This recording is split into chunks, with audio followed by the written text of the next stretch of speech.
सबसे प्यारी है, माँ तू जग में न्यारी है। माँ तू सबसे प्यारी है, माँ तू जग में न्यारी है। अपने आंचल में रखना, अपने आंचल में रखना, हमें वरदानों से भरना। माँ तू सबसे प्यारी है, माँ तू जग में न्यारी है। माँ तू सबसे प्यारी है, माँ तू जग में न्यारी है। Mr. Rajan Samuel, a great missionary in Hindi heartland, first class with distinction.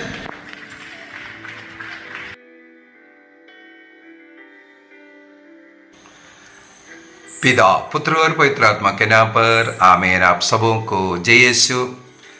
मत्ती का सुसमाचार का अगला क्लास। कल के क्लास में हम लोगों ने जो प्रभु ईसा मसीह का जो पहला संदेश, प्रवचन, जो पहाड़ी संदेश है, उसको शुरू करने के पूर्व का कुछ इंट्रोडक्टरी क्लास वो था, अध्याय 3 और अध्याय 4 का कुछ विवरण।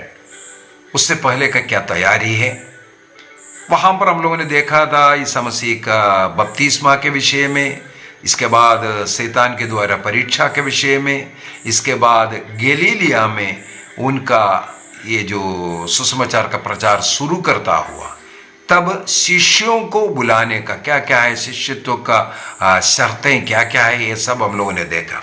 इसके बाद उनकी जो सेवा शुरू करता हुआ, वाक्य 23 के अंदर, अध्याय 4 का वाक्य 23 के अंदर हम लोग पढ़ते हैं, ईसा उनके सभागृह में शिक्षा देते थे। उनके सभागृह में, किनके सभागृह में? यहूदी लोगों के सभागृहों में ईसा मसीह शिक्षा देते थे कर करके लिखा है। यहां पर देखो, संत मत्ती ने साफ साफ एक शब्द को इस्तेमाल किया, यह सभागृह उनका है, हमारा नहीं है। यह सभागृह उनका है, हमारा नहीं है। यदि आदिम कलीसिया के इसके विषय में थोड़ा सा हम लोग मनन चिंतन करते जाएंगे, ईसा मसीह के लाइफ में भी हम लोग को स्टार्टिंग में वो सिनगोग जगह पढ़ाया ये सब, इसके बाद लास्ट में वो सिनगोग भी नहीं जाते हैं। इसी प्रकार जो यहूदी क्रिश्चियन, यहूदी धर्म से जो ईसाई धर्म की ईसा मसीह को स्वीकार किया, वे लोग भी पहले जैसे सिनगोग जाते हैं साबत मनाने, और वर्ष में कम से कम 3 बार उनको यरूशलेम मंदिर जाना है, और शिष्य लोग यरूशलेम में रहता था, इसलिए रोज मंदिर जाना, प्रार्थना करना, बलियां अर्पित करना, यह सब कार्य करते जाता था। आगे चल करके इब्रानियों का पत्र पढ़ते वक्त हम इसके विषय में और चर्चा करेंगे, क्योंकि वहां इसका बहुत ही जरूरी है। इसके बाद हम लोगों को इस सुसमाचार में भी मिलेगा, जो लोग ईसा में विश्वास करते हैं उनको उन सिनगोग से, सभागृह से बाहर निकालता था। उदाहरण के लिए योहन का सुसमाचार अध्याय 5 के अंदर, 9 के अंदर जो जन्मांध के विषय में लिखा हुआ, जन्मांध के विषय में अध्याय 9 के अंदर, वहां पर हम लोगों को पढ़ने के लिए मिलता है, उस जन्मांध के माता पिता से पूछा ये कैसे ठीक हुआ? बोला वो तो बड़ा है, उससे पूछ लो, हमें नहीं मालूम करके बोला। क्यों नहीं बोला? यदि ईसा नाजरी ने उन्हें चंगा किया बोल दिया होते तो तुरंत उन्हें सिनगोग से निकाल दिया होते, इसलिए उन लोग नहीं बताया ताकि हमें सिनगोग से ना निकाले। इसके बाद वो अंधा व्यक्ति जो अब देखने लगे, उससे बुला करके पूछा तो उसने साफ साफ बोला, और ईसा मसीह के साइड लेकर के बोला। तब हम लोग वहां पढ़ते हैं, उसे सिनगोग से निकाला गया। तो संत मत्ती जब ये जो सुसमाचार लिखा, उस समय पर सिनगोग के साथ, यरूशलेम मंदिर के साथ उनका कोई संबंध नहीं है। हमारा आराधनालय प्रभु यीशु मसीह के वचन के अनुसार, शिक्षा के अनुसार जीना, और प्रतिदिन प्रभु भोज में यीशु मसीह ने जो बोला था, मेरी यादगारी में किया करो, मिस्सा बलिदान में भाग लेना, ये सब करना शुरू किया था। इसलिए यहां पर लिखा है अध्याय 4 और वाक्य 23 के अंदर, ईसा उनके सभागृहों में शिक्षा देते। ये हम लोगों को कई जगहों पर पढ़ने के लिए मिलेगा। अध्याय 9 का वाक्य 35 में भी मिलेगा, अध्याय 10 का वाक्य 17 में मिलेगा, अध्याय 12 का वाक्य 9 में मिलेगा, अध्याय 13 का वाक्य 54 में मिलेगा। यहां पर सब मत्ती ने उसी शब्द को इस्तेमाल किया, उनके सभागृह, उनके सभागृह। इसका मतलब सभागृह, और उस सभागृह का नियम, जैसे साबत मनाने के विषय, उसका भी एक क्लास लेने वाला हूं मैं। कई लोग साबत मना रहा है, साबत यहूदी लोगों का, जो क्रिस्त को अपनाता नहीं है, क्रिस्त को मसीह रूप में स्वीकार नहीं कर रहा है, उनका स्थान है। और उन लोग मनाता है जो क्रिस्त विश्वासी लोग हैं, क्रिस्त का पुनरुत्थान के दिन को, प्रभु का दिन, उसको मनाते हैं, अर्थात इतवार को मनाते हैं, साबत शनिवार को नहीं मनाते हैं। आगे उस क्लास में भी मैं आपको बता करूंगा। उसका एक पॉइंट यहां था। इसलिए इसके बाद ईसा मसीह फिर कहां सिखाने शुरू किया, यही इसलिए मैंने वहां से उठाया।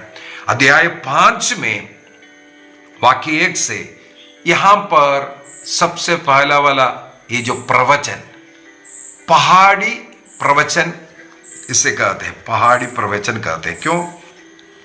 यहां पर लिखा है, ईसा यह विशाल जनसमूह देखकर पहाड़ी पर चढ़े और बैठ गए करके।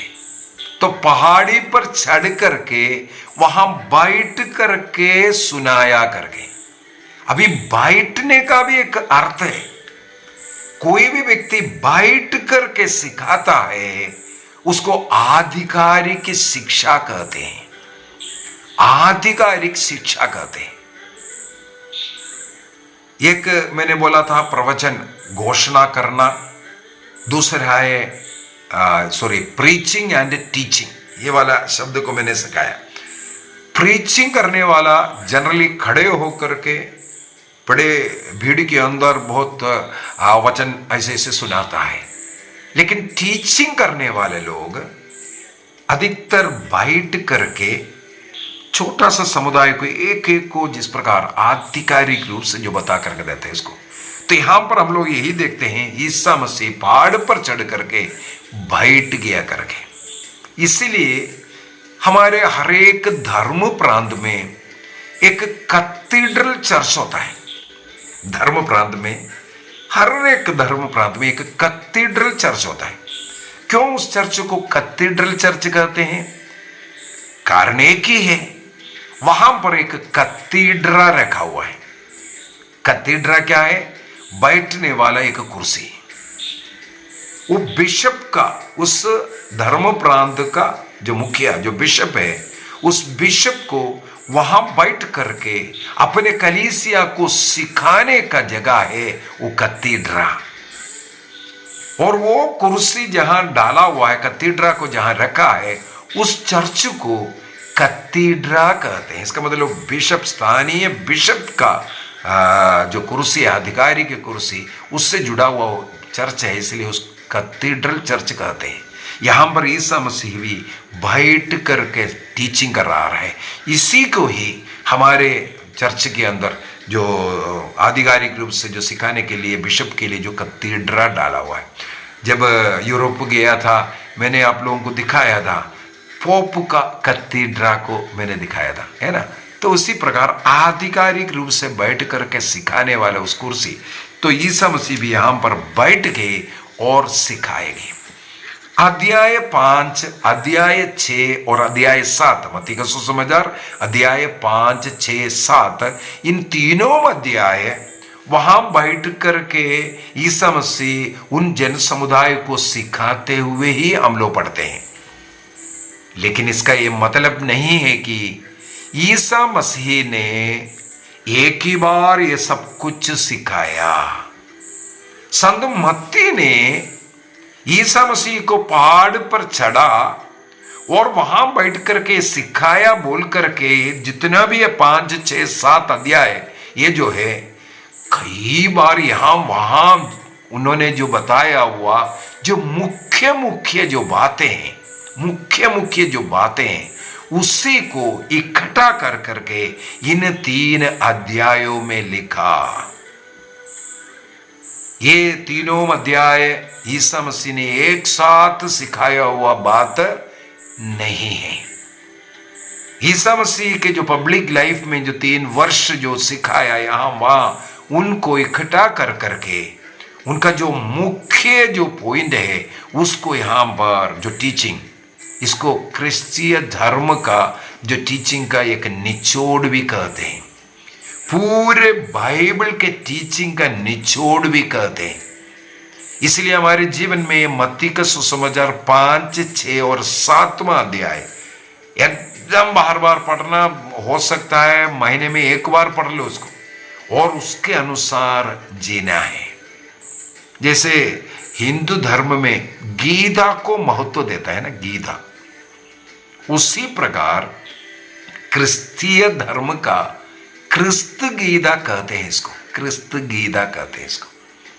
अध्याय 5, 6 और 7 मेरे विचार में आपको उसके विषय में उसका वो पृष्ठभूमि समझ में आया होगा। यदि हम लोग इसको मार्कुस का सुसमाचार में नहीं मिलेगा, लेकिन मत्ती का सुसमाचार में देखेंगे, वहां पर लूकस के सुसमाचार में देखेंगे तो इस बात को कुछ बातों को हम लोगों को पढ़ने के लिए मिलता है।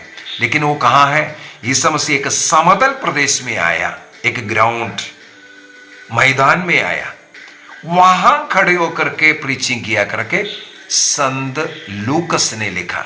इसका मतलब यहां पहाड़ी संदेश है, वहां पर समतल संदेश है।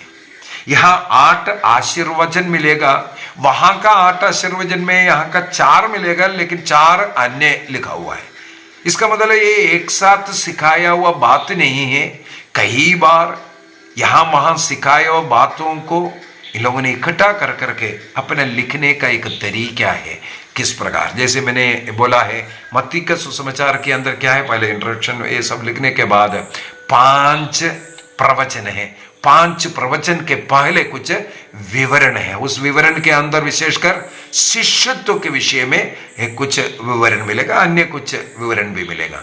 एक विवरण, इसके बाद एक प्रवचन, इसके बाद एक कुछ विवरण, इसके बाद एक प्रवचन। इस प्रकार 5 बार का प्रवचन और 5 बार का विवरण, इस रीति से इसको लिखा हुआ है। और भी तरीका है, और भी अच्छा हम लोगों को इसके अंदर सीखने के लिए मिलेगा। यहाँ पर प्रवचन के अंदर, पहाड़ी संदेश के अंदर सबसे पहले ये 8 आशीर्वचन हमें मिलेगा, 8 आशीर्वचन। यदि हम लोग इसको सही रूप से गिनेंगे, वहाँ पर हम लोगों को 9 मिलता है, लेकिन इसको 8 आशीर्वचन ही बोलते हैं, कहा जाता है। बाद में एक जो जोड़ा गया है, जो यहाँ पर जो हम लोगों को जो नम्र है, मीक, वो वाला जो पॉइंट है बाद में ऐड किया हुआ करके बताया जाता है। इन 8 आशीर्वचनों को हम फिर से 2 भागों में विभाजित कर सकते हैं, 4-4 का। सबसे पहले वाला 4 जो आशीर्वचन है वो किस प्रकार, हम कोई कर्म नहीं कर रहा है, कोई कर्म नहीं है उसके अंदर, लेकिन किस प्रकार आशीष अनुग्रह हम लोग उस पा रहा है। विशेषकर जो दरिद्र, कमजोर, जो पीड़ित, ऐसे जो लोग हैं, उनको किस प्रकार ईश्वर का आशीर्वाद मिलता है। और इसके बाद अगला सेकंड, इसके अंदर कुछ कर्मों के साथ कुछ कर्म कर रहा है तब वो आशीर्वाद मिलता हुआ। इस प्रकार दो ग्रुपों में इसको हम लोग विभाजित कर सकते हैं। ये 8 आशीर्वचन का भी अलग क्लास ऑलरेडी मैं एक बार ले चुका है, आगे फिर से मैं लेने के लिए कोशिश करूंगा, इसलिए उसमें भी ज़्यादा समय नहीं देना चाह रहा हूं और थोड़ा सा आगे बढ़ते हैं। वाक्य 13 और 14 के अंदर पृथ्वी का नमक और संसार का ज्योति, एक क्रिस्त शिष्य का अंदर बाहर किस प्रकार होना चाहिए इसके विषय में, इसका भी मैं एक अलग से एक सेपरेट क्लास ले रहा हूं, इसलिए वहां उसको भी मैं पार करके आगे बढ़ रहा हूं। वाक्य 17 के अंदर हम लोग देखते हैं ईसा मसीह कहते हैं, यही ना समझो कि मैं संहिता अथवा नबियों का लेख रद्द करने आया हूं। संहिता का मतलब हो गया पंच ग्रंथि, नबियों का ग्रंथ का मतलब इसके बाद का जो ग्रंथ है। तो इससे ग्रंथ अर्थात ओल्ड टेस्टमेंट को, पुराना विधान को मैं खारिज करने के लिए, रद्द करने के लिए नहीं आया, बल्कि मैं उसे पूरा करने के लिए आया। अर्थात जो कुछ पूरा ओल्ड टेस्टमेंट में लिखा हुआ है ईसा मसीह में वो पूरा होगा। मैंने फिर से बोला था, मत्ती का यही प्रयत्न है, पुराना विधान में जो कुछ भविष्यवाणी हुआ वो ईसा मसीह में पूरा होना। वो ईसा मसीह ने स्वयं बोला, मैं रद्द करने नहीं बल्कि उसको पूरा करने के लिए आया। और जो उन नियमों में जो कुछ लिखा हुआ है उनका बहुत ही अच्छा है। जो 18वां वाक्य, आकाश और पृथ्वी भले ही टल जाए किंतु संहिता का एक मात्रा अथवा एक बिंदु भी पूरा किए बिना नहीं टलेगा बोल करके, इसका मतलब जो बोला है पुराने विधान में वो पूरा का पूरा ईसा मसीह में पूरा होगा करके। इसके बाद वाक्य 20 में भी मैं जाना चाहूंगा। वहां पर लिखा है, तुम लोगों से मैं कहता हूं कि तुम्हारी धार्मिकता शास्त्रियों और फरीसियों की धार्मिकता से गहरी नहीं हुई तो तुम स्वर्ग का राज्य में प्रवेश नहीं करेगा। तुम्हारा धार्मिकता शास्त्री और फरीसी की धार्मिकता से अधिक नहीं है तो तुम स्वर्ग में प्रवेश नहीं करेगा। इसका मतलब शास्त्री और फरीसी की जो धार्मिकता आपको स्वर्ग नहीं भेज पाएगा।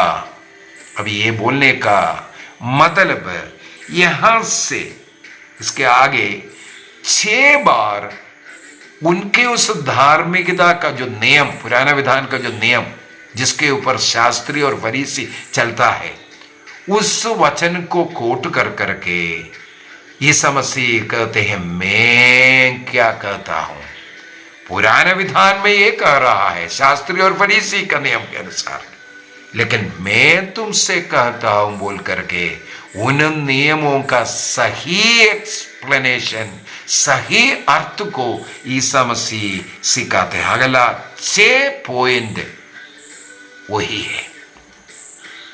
सबसे पहले हत्या मत करो, हत्या मत करो। तुमने सुना है, कहां सुना है? 10 आज्ञा में 5वीं आज्ञा है हत्या मत करो। उस हत्या मत करो, ये 5वीं आज्ञा को बोलते हुए प्रभु कहते हैं, परंतु मैं क्या कहता हूं? प्रभु कहते हैं, जो अपने भाई पर क्रोध करता है वह कचहरी के दंड के योग्य बनेगा। यदि अपने भाई को तो मूर्ख कहेगा, महासभा के योग्य ठहराया जाएगा। यदि कहे रे नास्तिक, इसका मतलब हमें एक दूसरे के ऊपर ज्यादा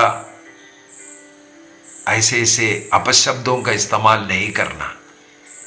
प्रभु यहां कहते हैं यदि इस प्रकार का जो अपशब्द इस्तेमाल करते हैं, अपने भाई को तुम तुच्छ समझते हैं, उनके खिलाफ बोलते हैं, तो बोलते जो हत्या का पाप के लिए जो दंड मिल रहा है वो दंड तुम्हें भी मिलेगा।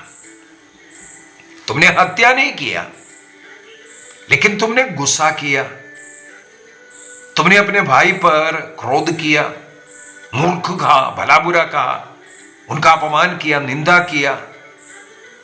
इसलिए हम लोग पारिवारिक प्रार्थना एवं धर्म शिक्षा ग्रंथ के अंदर इन 10 आज्ञाओं को किस किस प्रकार हमें समझना चाहिए, जैसे ईसा मसीह ने यहां पर सिखाया, गुस्सा करना, दूसरों को बुराई करना, निंदा करना, अपमान करना, उनकी इज्जत को, उनके बारे में बुरा फैलाना, इस प्रकार उनका इज्जत खराब करना, बेइज्जती करना, ऐसे ऐसे अनेकों पाप इस हत्या से जुड़ा हुआ है। सुसाइड करना, सुसाइड करने का मन में विचार आना, नशा कर करके अपने शरीर को बर्बाद करना, यह सब हत्या के पाप में आता है। तो इस प्रकार का जो अर्थ है पाप स्वीकार करने के पूर्व में, इसका मतलब इस अर्थ आपको समझना जरूरी है। वो पारिवारिक प्रार्थना धर्म शिक्षा जो पुस्तक है उसके अंदर जो पाप स्वीकार की तैयारी बोल करके लिखा हुआ है, हर एक नियम 10 नियम लिख करके, हर नियम के नीचे आपको अनेकों इस प्रकार के एक्सप्लेनेशन मिलेगा, किस प्रकार ये क्रोध करना, हत्या करना का बराबर कैसे होता है। इसके बाद अगला भाई से मेल मिलाप करने के विषय में, और सेकंड है 27 और 28 के अंदर, ये इसका भी मैं एक अलग क्लास ले रहा हूं, अलग क्लास। यहां पर लिखा है व्यभिचार मत करो। देखो 6वीं आज्ञा, इस 6वीं आज्ञा में प्रभु कहते हैं यदि तुम एक स्त्री पर नजर डालेगा तो व्यभिचार कर रहा है। तो इसका एक अलग से मैं क्लास के लिए नोट कर दिया है, ये लेना है। अभी अगला फिर विवाह के विषय में, मूसा के नियम के अनुसार तलाक दे करके तुम जो तलाक पत्नी को त्याग सकते हैं, लेकिन यहां पर प्रभु बोल करके दे रहा है व्यभिचार को छोड़कर किसी अन्य कारण से। यहां पर व्यभिचार का मतलब ये नहीं है परस्त्री संगम या पर पुरुष के पास जा गया, विवाह के बाहर कोई अवैध संबंध हो रहा है, इसको नहीं। व्यभिचार, यहाँ का ये व्यभिचार शब्द के लिए जो यूनानी शब्द यहाँ पर इस्तेमाल किया है वो है जो वैलिड विवाह नहीं हुआ। कलीसिया में एक विवाह वैलिड होने के लिए मैंने वो भी सिखाया 7-8 बातें, किस प्रकार एक विवाह वैलिड होगा। उसके अनुसार जो वैलिड विवाह, अवैध विवाह हुआ है उसको यहां व्यभिचार। यदि अवैध विवाह हुआ है तो आप छोड़ सकता है। यदि एक बार वैध विवाह हुआ है कैथोलिक चर्च के अंदर, इसके बाद तलाक नहीं हो सकता, डाइवोर्स नहीं होता। अवैध विवाह केवल अगर पता चल गया विवाह हो गया, बाद में पता चल गया है इस विवाह में कोई रुकावट है, उसको तलाक कर सकता है, डाइवोर्स कर सकता है। कैसे? मान लो किसी भी रहस्य को छिपा करके, हाँ ऐसा मुझे 1-2 केस मालूम है, विवाह किया इसके बाद उस पुरुष को, लड़के को वैवाहिक जीवन जीने लायक नहीं था वो, इस प्रकार का केस निकल करके आया। एक बार किसी ने मेरे से पूछा, मैंने बोला तुरंत अप्लाई कर लो, उनसे भी बात कर लो, ऐसा अपने आपका बेटी का जीवन को बर्बाद करने की जरूरत नहीं है, नियम है। 1-2 साल वो बेटी भी स्वयं चुपचाप रहे, घर में आया माँ के पास, माँ फिर पूछने लगे, तब वो बेटी रोना शुरू किया, फिर वो बताया।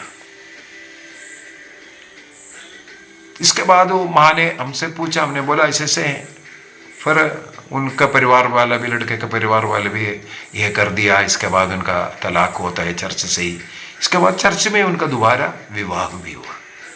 तो इस प्रकार का कई कारण है, कई चीजें हैं।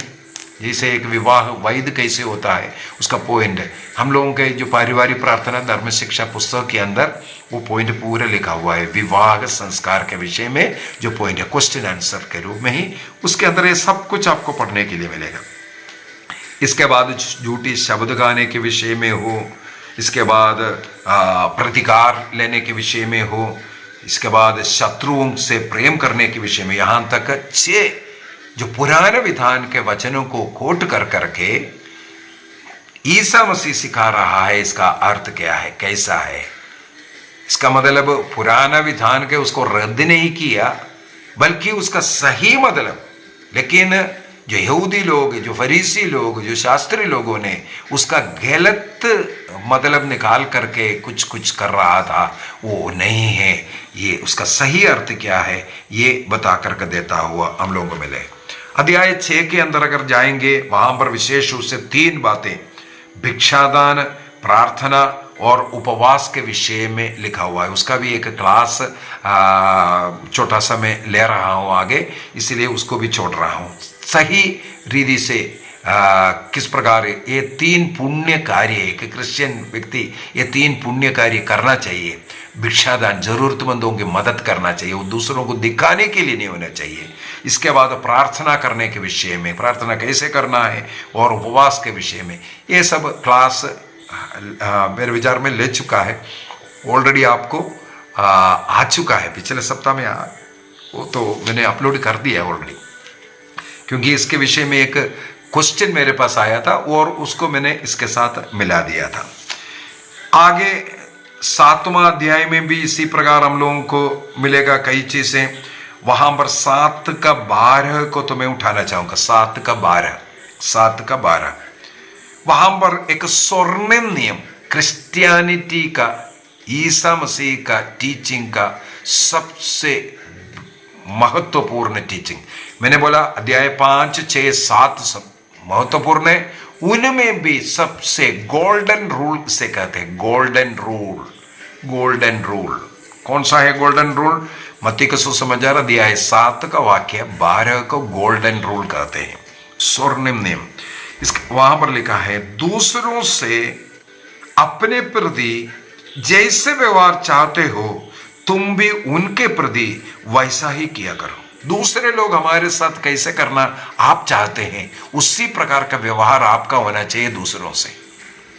अन्य लोग आपके साथ कैसे व्यवहार करने का आपके मन में आग्रह है, उसी प्रकार का व्यवहार आप उनके साथ किया करो।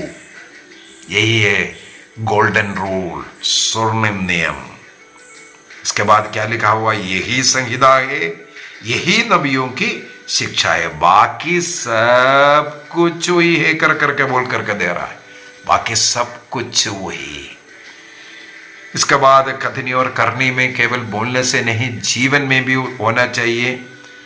और चट्टान में और भालू में जो घर बनाने के लिए जो नींव बना करके, हमारा नींव चट्टान पर होना चाहिए, बालू पर नहीं। आंधी आएगा, तूफान आएगा, वो गिर जाएगा, लेकिन अगर चट्टान पर है तो नहीं गिरेगा। ये बोल करके इस समस्या शिक्षा दे रहा है, अर्थात ईश्वर के वचन के अनुसार जीवन जीना।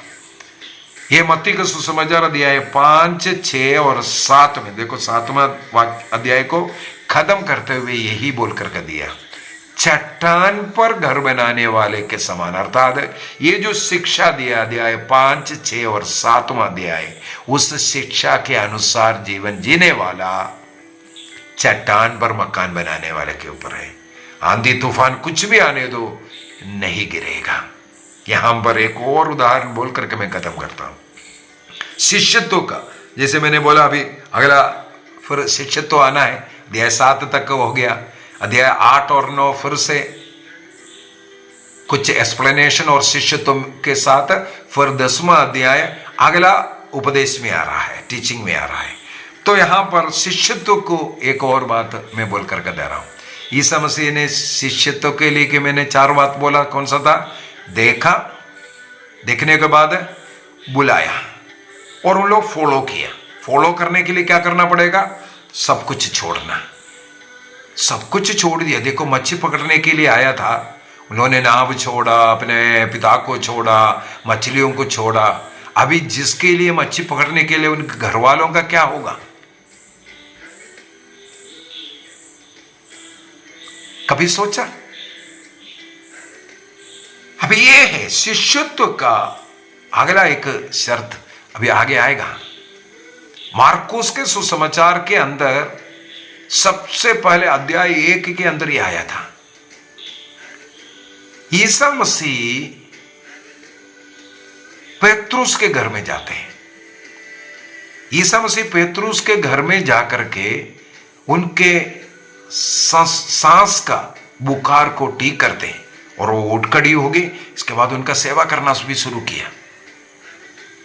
जब हम प्रभु के कार्य करेंगे, प्रभु हमारा घर को देखेगा। शिष्य लोग, पेतरुस सब कुछ छोड़ करके ईसा मसीह के पीछे हो गया। अब पेतरुस के घर में जो संकट आया, ईसा मसीह जाकर के वो ठीक कर रहा है। यही एक शिष्यत्व का ये फायदा भी है। जब हम प्रभु में रहेंगे, प्रभु का कार्य में लगेंगे, प्रभु हमारा कार्य करेगा। जो जरूरत है प्रभु देख लेगा। इस प्रकार के एक विश्वास के साथ बढ़ना है। अभी आगे हम लोग फिर वो इस शिष्यत्व में प्रवेश करेंगे, अगला क्लास के अंदर। आइए हम अपने आंखें बंद करें, प्रभु को धन्यवाद दें। आज हम लोगों ने उस पहाड़ी संदेश को सुना, उसके अंदर अनेकों टीचिंग्स, अध्याय 5, 6, 7, 7 12 स्वर्ण नियम, उसके अनुसार जीने का निर्णय कीजिए। बार बार मत्ती का सुसमाचार 5, 6, 7 को पढ़ेंगे और उस वचनों को अपने जीवन में उतारेंगे। यदि इनमें आप लोगों को कुछ भी डाउट है, किसी का अलग क्लास लेना है, आप लोग मुझे व्हाट्सएप कीजिए, यहाँ पर भी लिख सकते हैं। मैं उसके लिए अलग क्लास लेते रहूँगा। कई क्लासेस के लिए ऑलरेडी नोट कर चुका है। प्रभु आप सबों को आशीष प्रदान करे, पिता, पुत्र और पवित्र आत्मा के नाम पर आमीन। आप सबों को जय यीशु।